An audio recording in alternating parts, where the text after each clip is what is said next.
Death be not proud. Happy New Year, you ignorant pigs. Put down your crack pipes and your beer bongs. It's time for the Holy Diver Show. Got a new format. The shows are going to be a little bit shorter, and they're going to deal with one or two subject matters. That way they're a little bit easier to write for me and a little less time intensive to get out to you, the viewer. I did do a Holy Diver Show year-ender. That is available as a Patreon exclusive, so if you missed the stream, I don't know what else to tell you. But let's dive into the rumor mill involving Warhammer the Old World. Now, Warhammer, the game of fantasy battles, was released in 1983. It is now 2023, so we are at 40 years. And so they were kicking around the rumor mill on the release date. Some people were saying 2024, and that 10th edition 40K is going to come out and everything, and you know, it's just not going to happen this year. And then I'm hearing other people in the rumor, like Valric, other people on the rumor train, it's going to be this year. And the first four armies that they're kicking around for the initial release: Dwarves, Vampire Counts, Tomb Kings, and Bretonnians. Now, that doesn't make a lot of sense. I can see the first box. They're saying that the first initial two-player box set, the starter box, will be Bretonnians versus Tomb Kings. That would be a really cool set to start with. Bretonnians and Tomb Kings, why? You're bringing back two lines that were discontinued to sell models, basically. Bretonnians, always a crowd favorite. Tomb Kings, they had a really good aesthetic, and they were also kind of a crowd favorite. But I'm gonna say that Bretonnians were far more favored than the Tomb Kings were, because a lot of people who were just playing Tomb Kings, they just switched over to Vampire Counts when they realized that they were the true undead.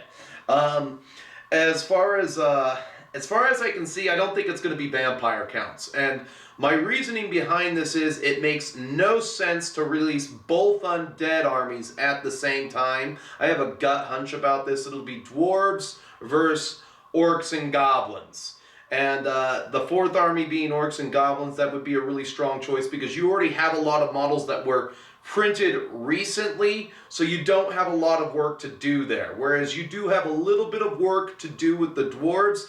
You have to rework the warriors, you have to rework some of the war machines, you have to bring some of this stuff that you discontinued back into the line with new models, and then you would have initial new releases there. But having an army like Orcs and Goblins, they're kind of already ready to go. Now, the argument I could make for the Vampire Counts is that they've had a lot of love recently. They've got new zombies, they've got new skeletons, they've got new,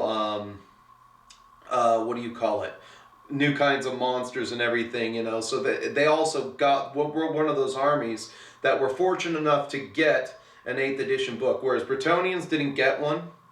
And so, you know, I mean, I can see that you could start with them as your human faction.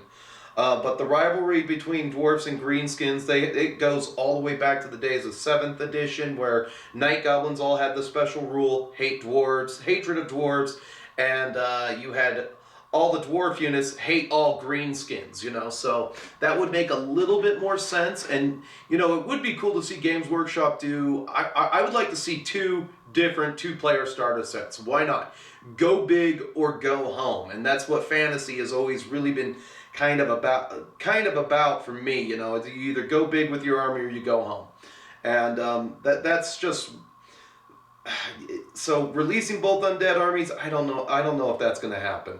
People say it's going to happen, but I don't know. I'm hesitant. I mean, vampires can come in the second wave because you've already had a lot of new released models for them. They've even reworked their skeletons. I mean, the list goes on for the undead there. Books I would like to see, like Bretonnians, Skavens, Beastmen, they never got the 8th edition codex. So starting with those three, maybe in the first and second wave, that would be actually something to look at too. But I have another gut hunch for people out there who are fans of Warhammer Fantasy.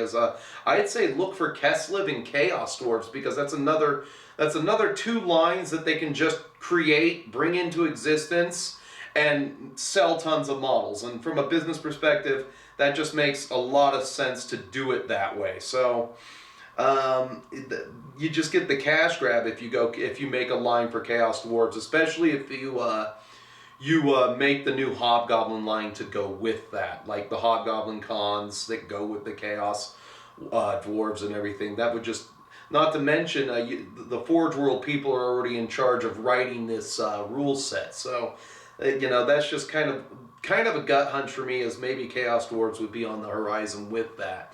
But they say the initial first 4 armies: Vampire Hounds, Vampire Counts, Bretonnians, Dwarfs, and Tomb Kings. I'm hesitant on that. So let's see here. Will Warhammer the Old World be too expensive? Hell no. Now I know about my recession, my demand destruction gripping the heart of the UK right now, and nobody wants to work and create GDP in the UK. They all want to sit around like hobbits and do jack and bleep all, because that's just what your people do. As a matter of fact, Jim Jeffries, the Australian comedian, said that the only thing a UK worker is good for is eating 9 pieces of toast and drinking 9 cups of tea before 10, and then going to lunch, and then taking 33 days off a year. His words, not mine. It's not my fault if I just automatically believe him, because he's got that Australian swagger, and his humor's a little hard to resist, but those are his words, not mine. I just tend to believe him there. However, the game has never been for poor people. This game is not for minimum wage earners. And here's the problem I have. If you're a minimum wage worker, the last thing on your mind should be Warhammer. Your other hobby should be a second job. Let's just be real here, because minimum wage doesn't pay the bills. So your other hobby has to be a second job. Your third hobby has to be in skill accumulation to get yourself out of the minimum wage job. All right, so that way you can get into a 9-to-5 grind and have disposable income. Now, the other problem I have is that the games have always had is meta chase. Chasing that meta is like heroin. You just keep injecting it, and then you go and you try to chase the dragon in the forest. And the more you inject, the closer you get into the dragon, but you never catch the dragon. So, you just have to kind of be happy with what you got there, However, if you have that second job and you have 5 hours to kill on a Sunday and you have 2 combat patrol boxes and you've spent the money there, I see no reason why you couldn't paint those up for a little combat patrol versus combat patrol box stack action, because that would actually make for some good games. I'd like to do a battle report where it's just 2 orc combat patrols versus 2 combat patrol boxes for something else, and just see how that would work. I think those would actually be better battle reports than the shit I've been trying to edit my way through lately, where I'm just getting a curb stomping, throwing dice, and then throwing brooms. So, there is that aspect to it.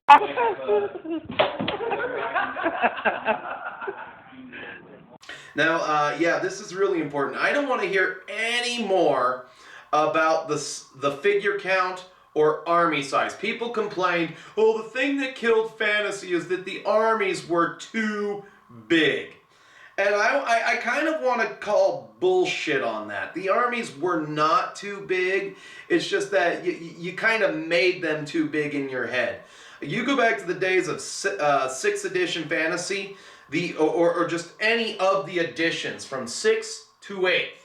The average size of an army was roughly 70 to 130 miniatures. It just really depended on what you were going to bring. It really did. Like my 7th edition Bretonnian army was literally, I want to say, 68 models at best. It was 68 models because I ran buses of knights, and the knights did my fighting. I didn't really waste my time with peasants. I had that 1 unit of skirmishers, that 1 unit of yeomen on horse. I had my 2 units of Pegasus Knights. I had my stone thrower, and that was about it that I had for chaff choices. And, I mean, just looking back here at this old 6th edition army, and I will do my best to put a picture up on the screen, but the guy who painted this army here on the bottom, I hate him because this is the vampire count's army that I wish that I had. It just has a really good look to it. This Lamian army, right here, right on the bottom. All right, and I actually went through and I did a model count on that, and I just and I also wrote up a list for it, and it's not even that bad. So you're looking at unit of 19 zombies, if you can call them zombies. He's heavily converted to everything, so you can call it whatever you want. That's 129 points. 24 zombies, 153 points. 2 bat swarms, 120 points. 2 spirit hosts, 130 points.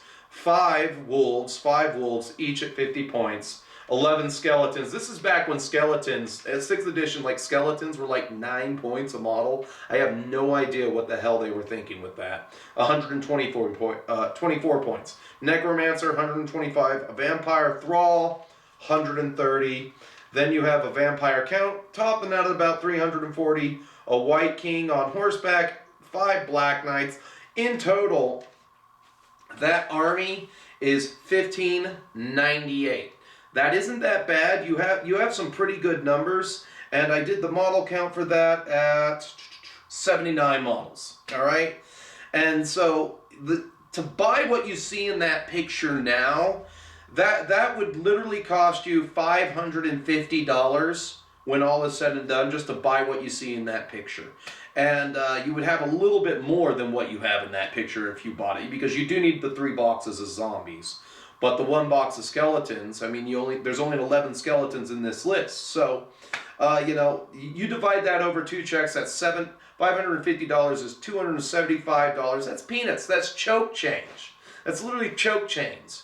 I mean, if you don't have an excess of $300 after to spread out on disposable income a month, and let's say you buy that over the course of 2 months, then you might have one too many financial problems, or you have a serious issue with consumerism, and that is a problem in the Western world, is that we buy, and just useless shit, more useless stuff that you can't even justify it at the end of the day, This also goes back to what I said about the professional consumer versus the 40K collector versus the professional 40K consumer. I have a video about that. The link will be in the description. So if you want to know more about that subject, check that video out. So for your average person, the Old World won't be that expensive. And you don't need to play all of the Games Workshop games. Let's just be real. You don't need to play, I mean, I have the option to play Necromunda. I want to play Necromunda. It's just that the time for me isn't there. It isn't there. Saturday, I still need to work on my projects. I'm still painting through projects that I have open, and I want to get those projects done. All right. I want to every year I say I'm going to take it down to Project Zero. This year, I'm actually going to take it down to Project Zero, and I'm going to work on things on a box-to-box basis. All right. And if I have to, I will hire a commission painter, because I would actually see that as a better use of my time than buying more crap that I have to build, paint. I mean, I'll build it, but I'll be sending that to a commission painter. All right, I'll be done with it the moment I build it, because my standards as a wargamer, they are not ridiculous. A lot of other people, they have high standards. Oh, well, it wasn't painted by Siege Studios, and I don't like that shade of blue. My autism demands a light azul from the Vallejo range. So you're looking on like this color blue. It pisses him off. He doesn't like that color blue. That's just not what Marines are supposed to look like, so, and they make a big deal of it, but nobody ever does that. They continue to chase. So you don't need to play all the games. And another note with that, there's only 24 hours in a day, 730 hours in a month, and half of that time, more than half of that time, is spent asleep, working, cooking, cleaning, or commuting. That's where your time is going, you know, let's be real here. And now there are some people out there who do not have to work and they have a lackadaisical life and they have basically endless hours to do Warhammer. And that's all they do. And, you know, that more power to you if you're the trust funder that doesn't have to work for a living. You know, I completely agree with you there. If I didn't have to work, this is all I'd do too. All right. Now, what do I want to see from the old world? This is like what I want to personally see. 2 different starter boxes spanning the 4 armies. I definitely want to see Chaos Dwarves and Keslev, Beastmen or Skaven in the second wave. Functional terrain sets. So let's say you spend $200, you get 2 forests, 2 hills, and a watchtower, and boom, you have an instant table in a box. That would be awesome. And then yeah, I want that watchtower for the watchtower scenario to at least be functional. Maybe it has 2 different pieces. It slides in, and then it slides out. You know, so you have 2 floors. You can keep 10 men on each floor. 30 men can go into the watchtower. That's kind of what I'd like to see. And then when you like assault the tower, you're just -1 to your combat resolution for assaulting a building. And I think that would work out really good rather than making units -1 to hit the unit that's in the building. Maybe a shooting, you're at a -1 to shoot people because they're hidden in a building and you just can't shoot the people on the 2nd floor, period. But if they're on top, they're only at a -1. You kind of streamline the rules a little bit, but there's only 10 guys per level and you have to fight your way up the levels and you're just at -1 combat resolution, or maybe even -2. So I'd like to, and then the last but not least, the return of the old GW modular movement trays. I can't tell you how many of those I bought, and that was just something that they discontinued that never needed to be discontinued. They could have sold those for ages. People would still be buying them today for historicals, Napoleonics, because they were just a good product. Now you got a lot of printers for that, so I don't think it matters. But I would still buy a few here and there because there's just certain size trays that I want to make for certain units and certain things that I'm doing. The next couple things I'd like to see, Wood Elves. I'd like to see Wood Elves emerge as the first elven race into the world, and then Lizard Men, mostly because I think that they can reprint, they can recast and redo the Saurus warriors, and they can give them more of a meaner Saurus warrior look, make them look a little bit more like the artwork. Not that there's anything wrong with the current model that's in play right now. It's just that they can streamline it slightly, maybe give them a dynamic pose. And then new Empire Knight kits. That's what I'd like to see in the revamping of the old world. It's kind of got me excited, and I had to kind of like cut this video down because there's so much that I wanted to get in and talk about, but don't have the time to talk about. You know, how would I write the game? All right. Being an old fantasy junkie, you know, I'm going to go out on a limb and say that the 8th edition book is the print that you want to go from. I give those rules a 4 out of 5. 8th edition was really good. Now, there were some things that you had to change. Like, you have to dial back the magic phase from 11 to an 8. You have to dial it back from 11 to 8. And I think dialing back the magic phase is a good start. Magic needs to be part of the game, but it doesn't need to be obliterating. You know, it doesn't need to like, oh, I miscast and I automatically center the large template over my wizard and everybody under that template takes a strength 10 hit. You know, that's kind of obliterating. Or you cast, what was that real nasty spell I saw? Of course I don't have the, oh, there it is. I have the book. There were some real nasty spells that just didn't allow any saves whatsoever. Magic Lores, here we go. I should have put a bookmark there. It was Mind Razor.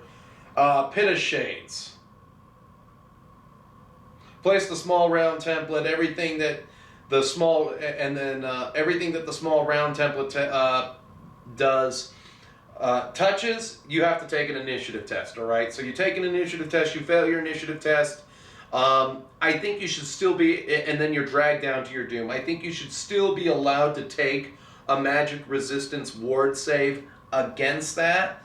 And then there was like the dreaded 13th spell. Yeah, it's 46 wounds. No saves allowed, but you should still be able to take your magic resistance save against that. You word it that way, you know, that some of these real heavy hitter spells that you still get a save for, it would work out and balance just a little bit better. So it's like, oh, well, let me make 15 5+ ward saves. Now you got a 30% chance, and you know, let's say you got lucky and you saved 6 out of 15 of your orcs. Well, there's a hole in your unit, but it's not a massive hole in your unit, and I think that was a huge gripe that a lot of people had with the magic phase there. Clean up the terrain rules. No more than 6 types of terrain. You have hill, open ground, fence, building, and then this is the same category for one entry: forest, swamp, or river, then impassable. Just 6 types, and you don't really, I mean, in here they did like all kinds of like, what kind of forest was it? What kind of river was it? What kind of haunted house was it?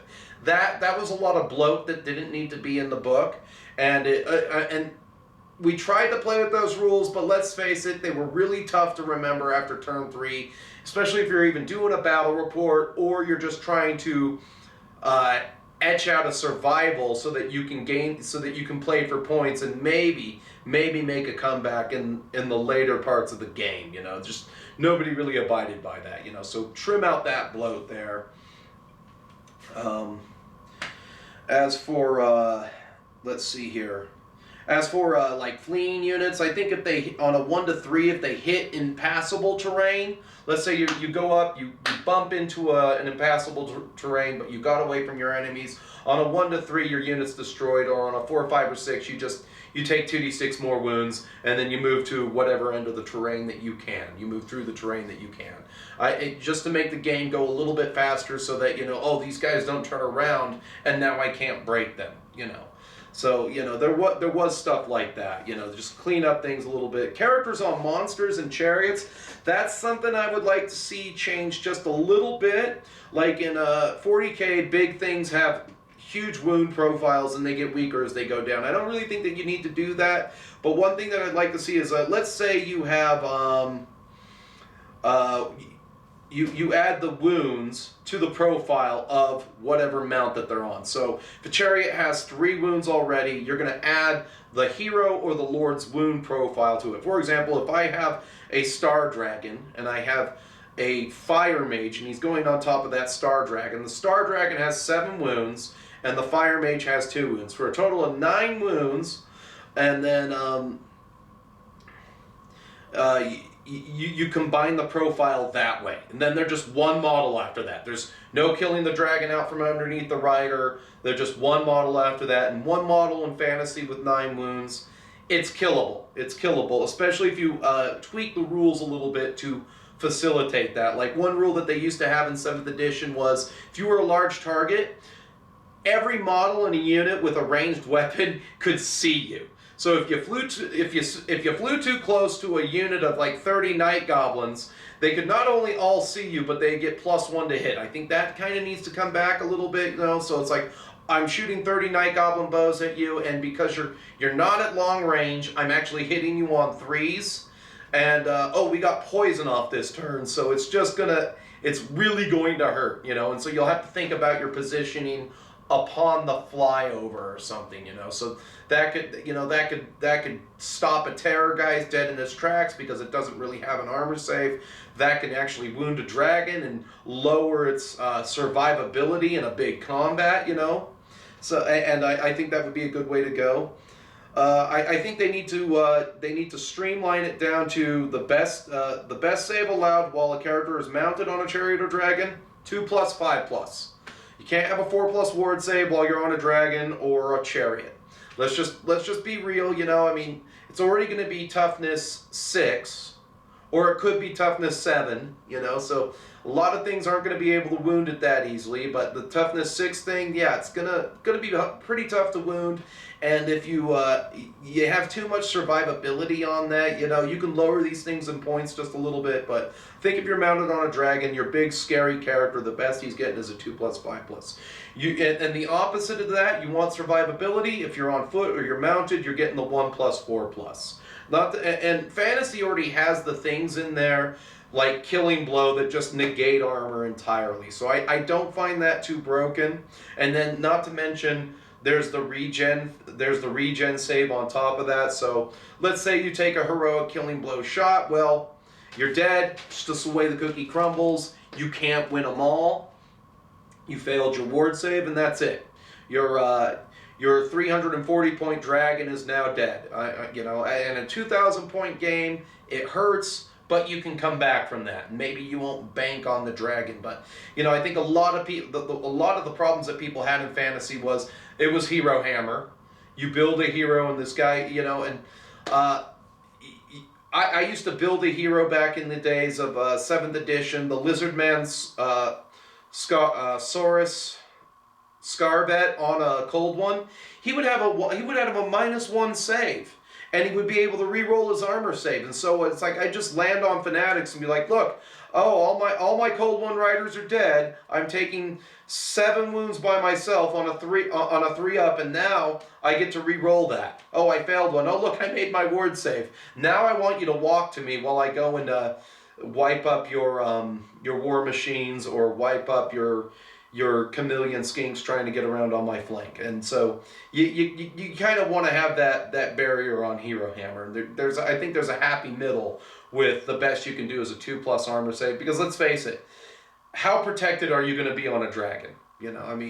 Especially against a huge volley of arrows, or if everybody's hitting the dragon, you might fall off the dragon. I don't know. That's just me.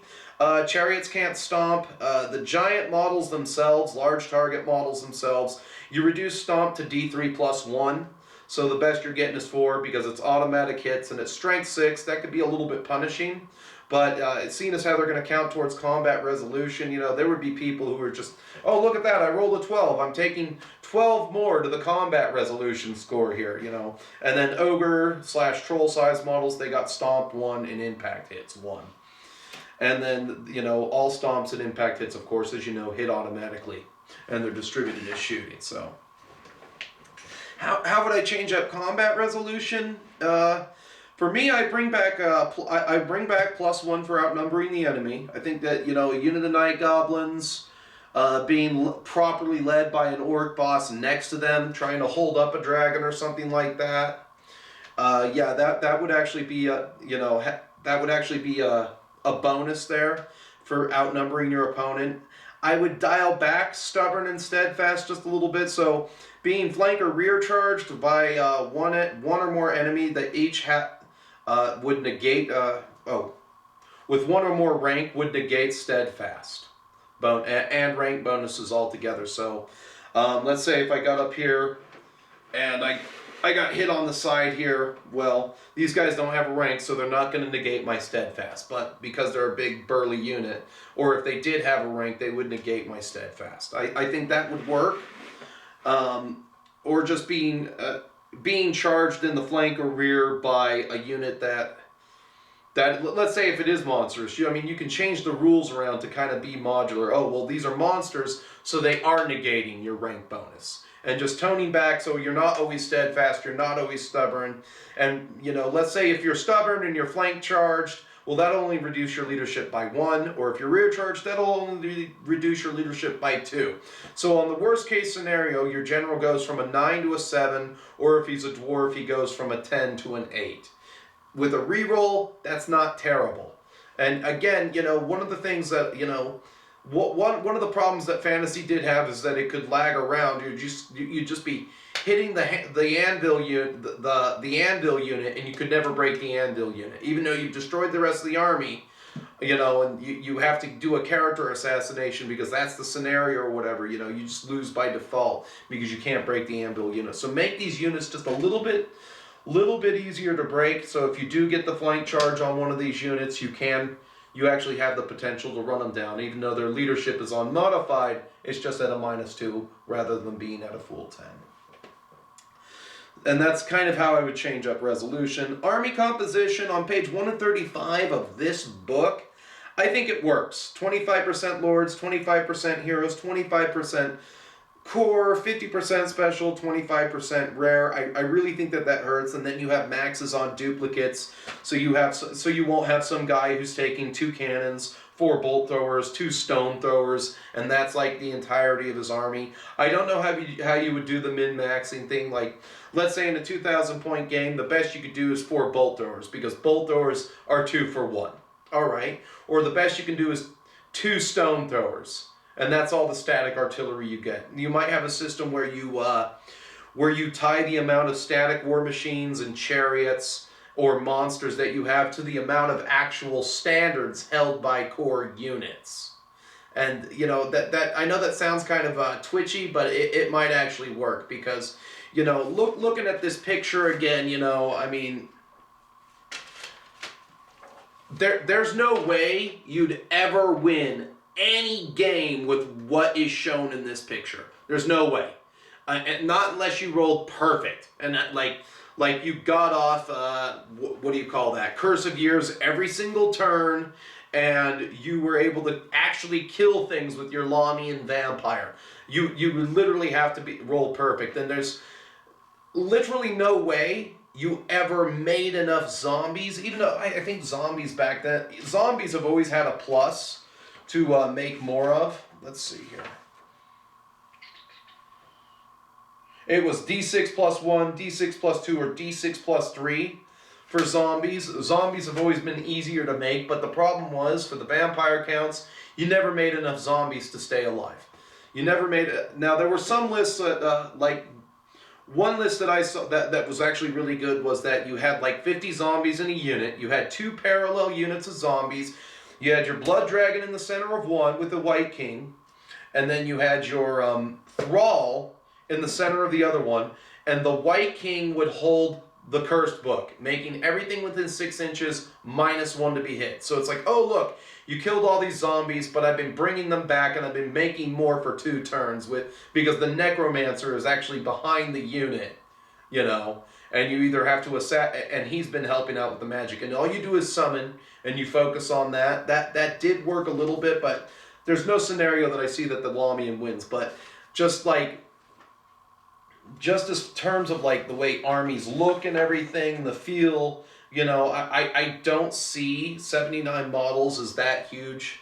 Is that big of an investment, or that big of an investment in time, you know, especially for a 1,600 point game. I think, you know, if 2 people sat down and you had the Empire equivalent of this, you had your 20 swordsmen, your 24 spearmen, and then you had your 12 great swords and your 6 knights, and then let's see, you had your cannon and your unit of pistoliers, and then maybe another unit of 5, the Empire equivalent of that, you know.